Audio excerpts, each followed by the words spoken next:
탐사보도 전문 기자 김경래 최강 시사. 김경래 최강시사 2부 시작하겠습니다. 조금 전에 뉴욕에서 한미 정상회담이 종료가 됐습니다. 1시간 5분 정도 회담을 했다고 하네요. 생각보다 조금 길었네요. 무슨 얘기가 오갔을지 모두 발언밖에 지금 나온 건 없고 결과에 대한 브리핑은 아직 없고요. 모두 발언으로 이게 좀 뭐랄까요, 예측을 한번 해보는 그런 상황입니다. 세종연구소 홍현익 외교전략연구실장 나와 계십니다. 안녕하세요. 네, 안녕하십니까. 네. 1시간 5분이면 좀 어떤가요? 긴 건가요? 조금 생각보다? 예상보다는 상당히 좀 많은 얘기들을 했을 것이다 이렇게 생각이 되네요. 예. 그리고 문 대통령 아까 얘기하신 데 보니까 한미동맹 강화 방안에 대한 허심탄회하게 논의하겠다. 예, 모두 발언했어요. 예, 허심탄회하는 말이라는 건 솔직하게 얘기한다는 건데 현안이 많다는 거죠. 지소미아부터 시작해서 한일 갈등 이거 어떻게 하느냐, 방위비 분담금도 지금 서로 간의 의견차가 크고 그다음에 이제 트럼프한테 좀 기분 좋으라고 이거저거 구매도 하겠다 이렇게 얘기를 하셨는데 무기도 많이 사라 또 얘기를 했기 때문에 또 무기 얘기를 또 모두 발언에 꺼냈어요, 트럼프 대통령이. 그죠? 트럼프 대통령은 지금 우크라이나 문제 때문에 지금 조 바이든하고 지금 사생결단에 결투를 하고 있는 중입니다. 예. 러시아 스캔들과 우크라이나 해가지고 그래서 트럼프 대통령 머릿속에는 사실 국제 평화보다도 내년 대선에 내가 과연 될 수 있을지 그거 걱정하고 있기 때문에 그 국민들에게 내가 이렇게 미국 물품 세일즈에 열심이다. 이걸 보여주려는 거고, 북핵 문제 해결도 진정으로 한반도 평화를 기원한다기보다 기원하겠지만 그거보다도 더 중요한 거는 외교적으로 업적을 과시해서 내가 외교도 잘한다. 이걸 보여주기 위한 것이 아닌가 이렇게 생각이 됩니다. 그러니까 모두 발언 보니까 트럼프 대통령은 2번이나 똑같은 말을 하더라고요. 내가 대통령이 아니었으면 지금 전쟁 상황이다. 네. 그게 대선을 염두에 둔 발언이겠죠. 네. 찾아보니까 어제 파키스탄 총리를 만났는데 거기서 한 얘기가 노벨 평화상 위원회가 제대로 일을 한다면 나는 오바마는 그렇게 빨리 줬는데 나는 이미 받았어야 된다, 노벨 평화상을. 그렇게 얘기를 했습니다. 야, 정말 어떻게 그렇게 자기 자신을 노벨 평화상 받아 마땅하다라고 이렇게 얘기할 수 있는지. 그러니까 그런 심리를 생각해 본다면 나 때문에 지금 한반도의 전쟁을 막았는데 어떻게 노벨 평화상은 누구한테 주는 거냐, 이런 얘기를 하는 거죠. 진짜 감당하기 힘든 캐릭터입니다. 맞습니다. 이 감당하기 힘든 캐릭터와 무슨 얘기가 오갔는지 한번 좀 예측을 해보겠습니다. 일단은 북한 얘기부터 시작을 해보죠. 북핵 문제 관련해 가지고요. 트럼프 대통령이 좋은 얘기는 일단 좀 많이 했어요. 약간 립서비스 같은 얘기요. 모두 발언에서요. 북한은 약속을 지켰다. 단거리 미사일 쏜 거 큰 문제 없다. 이런 식으로 얘기는 했는데 뭐가 이루어질 거냐는 질문에 대해서는 그럴 수도 있고 아닐 수도 있다. 이게 지금 어떻게 봐야 될까요, 이건? 사업가이자 협상가적인 부분을 보여주는 거죠. 예. 지금 아무리 이번엔 성과가 꼭 있을 겁니다 이렇게 얘기를 하면 북한에서 큰 기대를 하고 나올 거 아니에요. 네. 그렇게 하기보다는 지금 제재는 계속되고 있다. 이 얘기했죠. 예, 그 얘기했습니다. 그게 중요한 얘기입니다. 예. 제재도 좀 융통성 있게 해서 어쨌든 성과를 내겠다 이런 얘기가 아니잖아요, 지금. 예. 제재는 유지되고 있다. 그렇지만 김정은과의 관계는 매우 좋고 만나길 바란다. 전쟁은 방지되고 있고 인질은 돌아왔고 전사자 유해도 송환했다. 내가 이렇게 많이 했는데 두고 보자. 협상이 곧 진행될 거니까 지금 정상회담 하기를 원하지만 언제 한다 이런 얘기는 할 수 없다. 이게 이제 협상에 대한 기본 자세를 얘기하는 거죠. 그러니까 문 대통령한테는 이번엔 반드시 해가지고 성과를 내겠다라고 얘기했을지 모르지만 그러나 모두 발언해서 공개적으로 이런 얘기를 하는 거는 협상자로서는 그렇게 현명한 건 아니기 때문에 이 정도로 얘기한 것이 아닐까. 어쨌든 실무 협상은 진행할 거다라는 거는 못을 박은 거죠. 그런 뉘앙스는. 그럼요. 실무 협상은 제가 보기엔 거의 날짜 잡아놓고 발표만 안 한 거죠. 왜냐하면 한미 정상회담을 지켜보고 트럼프 대통령, 문재인 대통령의 연설을 본 다음에 아마 발표가 되지 않을까. 그게 아마 연설이 오늘 밤이나 하죠. 트럼프 대통령이? 트럼프 대통령도 연설하고 우리 대통령도 연설하고 트럼프 대통령이 2번째로 연설하고 우리 대통령이 10번째인가 하여튼 오늘 하고 아베 총리도 합니다. 그러니까 어떻게 보면은 전혀 지금 생각이 안 되지만 트럼프 대통령이 주선으로 한미일 정상회담이 깜짝 만남이 있을 수도 있다. 아, 그래요? 네, 그렇다면 이거 빅뉴스가 될 수 있죠. 트럼프 대통령이라면 판문점에서 김정은 만난 거 보면 이 가능성도 완전히 배제할 수는 없다.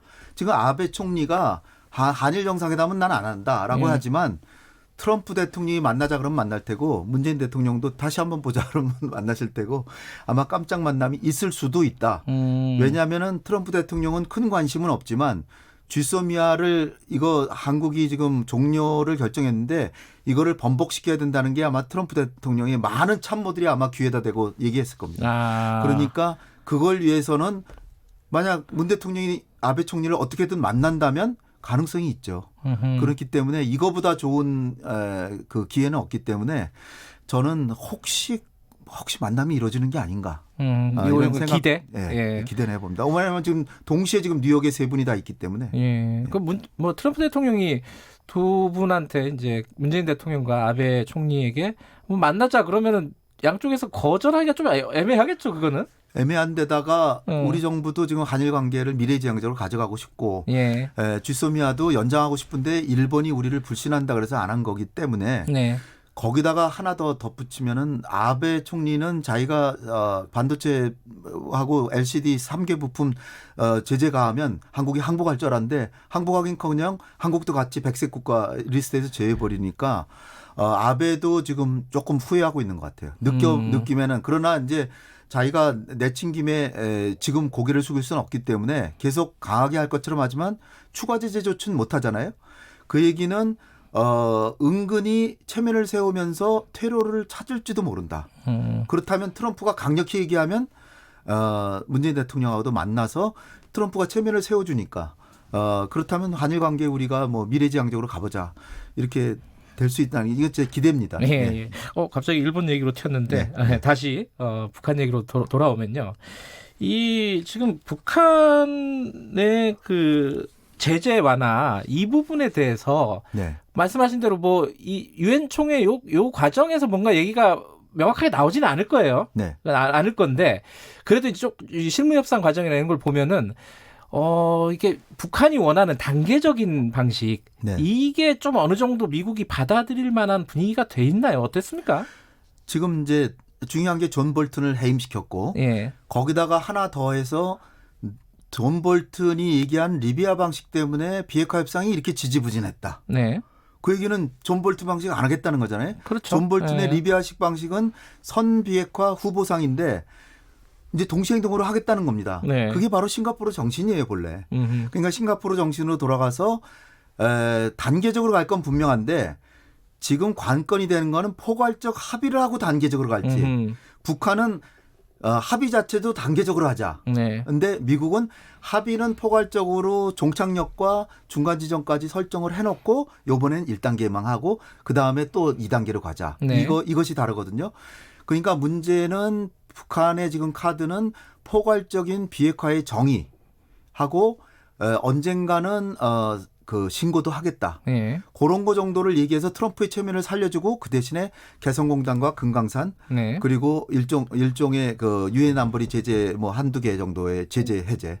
지난번에 5개를 요구했는데 5개 해제하면 안보리 제재가 거의 의미가 좀 잃어버릴 정도로 5개면 굉장히 많이 해제가 되거든요. 그러니까 11개 중에 5개지만 뒤에 부분이 대부분 제재이기 때문에 경제 제재이기 때문에 아마 5개 중에서 한 2개 정도 해제해주고 그다음에 남북 경협 재개해주고 그다음에 연락대표부 그다음에 종전선언 요 정도를 해주면서 북핵을 동결시키고 종착역 즉 비핵화의 정의를 얻어내고 그다음에 중간 과정에서 신고도 하겠다라는 얘기 들으면 서로 간에 교환되는 게 완성이 된다. 저는 그렇게 봅니다. 근데 그런 차원에서요. 연장선에서 문재인 대통령이 유엔 총회 연설을 할 때 어떤 제안을 할지 좀 파격적인 제안이 이루어질지 이 부분이 관심인데 좀 예상을 하신다면요. 그거를 우리 대통령이 먼저 하면 미국에 좀 부담이 되니까 그래요? 그거는 이제 트럼프 대통령 귀에다 대고 얘기를 하실 것 같고요.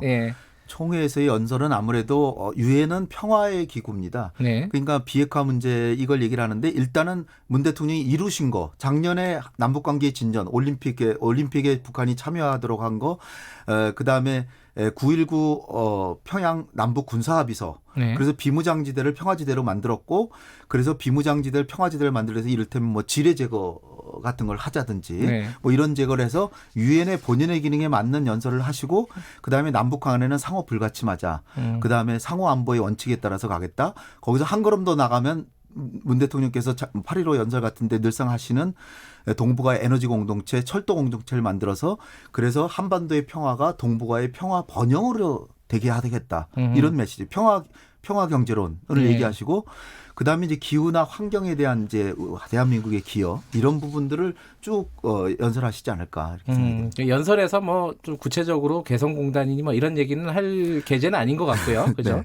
근데 말씀하신 대로 그러면 트럼프 대통령 귀에다 대고는 이런 네. 얘기는 분명히 할 수도 있다. 뭐 이런 거네요. 문 대통령이 그동안 하신 이렇게 얘기들을 종합해 보면 미국의 부담을 덜어주기 위해서 미국이 대북 제재를 풀어주려면 의회하고의 상의가 필요하고 네. 안보리에서 제재해 줄래도 안보리 15개국의 다른 나라들하고 상의해야 되잖아요. 그러나 비교적 수월한 게 남북 경협만큼은 자기네가 제재하는 것도 아니고 네. 또 우방국을 동맹국을 도와주고 북한이 바라는 거고 비핵화를 유도할 수 있고 미국이 비교적 쉽게 해줄 수 있는 것이기 때문에 이것이 쉽게 1단계로 조치하기에는 제일 좋은 것이다. 이런 식으로 얘기를 하면 트럼프 대통령도 맞아 나 의회하고 관계도 안 좋은데 그 남북 경협은 좀 풀어줄 테니까 그걸로 해서 그 대신에 스냅백을 도입해서 풀어주는데 약속을 안 지키면 다시 중단해야 됩니다. 예. 이 정도의 약속을 받는다면 그러면 의기투합도 하지 않으실까. 그 정도는 굉장히 뭐랄까요? 아주 긍정적인 네. 그런 시나리오인 거죠. 그죠? 그러니까 상황이 바뀐 거죠. 예. 올 여름까지만 하더라도 미국이 전혀 제재 문제는 거론하지 않을 것 같았는데 네. 볼튼을 해임하고 또 볼튼을 해임한 이유 중에 하나가 이란과 아프가니스탄 협상 뭐 이런 것 때문에 그랬거든요. 네. 이란에 대해서는 지금까지 한마디도 안 했는데 미국이 제재가 있잖아요. 그 제재를 완화해 줄 용의까지 표명했습니다. 네. 이란의 제재를 이란이 북한보다 더 중요하거든요. 미국한테는. 그런데 이란의 제재를 풀어줄 용의를 표명했다는 건 북한도 할 수 있다는 얘기죠. 아하. 간접적으로 한 거라고 저는 봅니다. 아하, 이란을 비추어서 생각을 해보면은 네. 그런 가능성이 좀 높아지고 있다. 근데 우리가 지금 뭐랄까요? 지금 트럼프 대통령 만나면서 미국에 좀 몇 가지 선물을 가지고 갔잖아요. 뭐 네. LNG를 사겠다. 뭐 네. 이런 것도 있고.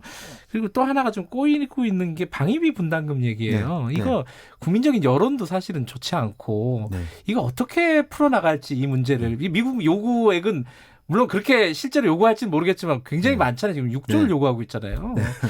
이게 어떻게 푸는 게 지금 합리적이겠습니까? 이게? 트럼프의 과장화법이긴 한데 예. 일단은 이제 한미 방위비 협상이 첫 번째로 시작되고 예. 그다음에 일본하고 돼야 되고 나토하고 해야 됩니다. 우리가 이제 첫 번째 선수군요. 네, 첫 번째 예. 선수니까 요번에 첫 단추를 잘 깨자 뭐 이런 셈이에요. 예. 그래서 사실은 뭐 5배로 올려달라 뭐 이런 식인데 그건 말도 안 되는 얘기고요. 예. 방위비 분담금이라는 게 본래는 한 푼도 우리가 안 주던 겁니다. 네. 근데 한국 경제가 좀 좋아지고 그래서 80년대 중반부터 시작해서 한국 경제가 이렇게 좋아졌는데 한국의 안보를 우리가 상당히 도와주고 있는데 좀 기여를 해야 되지 않겠냐. 그래서 미국의 간청에 따라서 그렇다면 조금 주둔비 중에서 한국인 근로자에 대한 월급이라든지 아니면 한국 기업을 고용해서 하는 건설 사업, 그건 한국 기업으로 다시 돌아오니까 그런 거 정도는 좀 주겠다 해서 1,000억 원으로 시작됐는데 지금 29년 만에 1조가 넘었었어요. 예. 그러니까 29년 만에 10배 이상 늘어났는데요.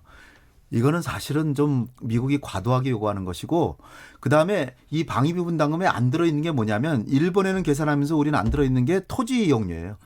지금 대한민국 토지 가격이 얼마나 올랐습니까? 네. 그거 치면은 일본보다 훨씬 더 많이 내고 있어요. 그렇기 때문에 우리가 잘만 얘기하면 그렇게 많이 안 올려줘도 된다. 특히나 우리가 지금 1조 가량 주고 있는데 매년 네. 돈이 남아요. 남아가지고 한 2조 가량을 저축해 놓고 있다가 안 쓰면 사실 우리 국민의 세금인데 돌려줘야 되는 거 아닙니까? 네. 근데 그걸 가지고 미군의 기지 이전비로 대부분 전용해 썼어요. 사실은 불법입니다. 우리가 네. 한미동맹이니까 봐준 거지. 이 목적 외에 우리가 준 방위분담금을 전용을 했는데 뭐 한미동맹의 중요성을 생각하면 그 정도는 봐줬지만 결국 남긴 거예요.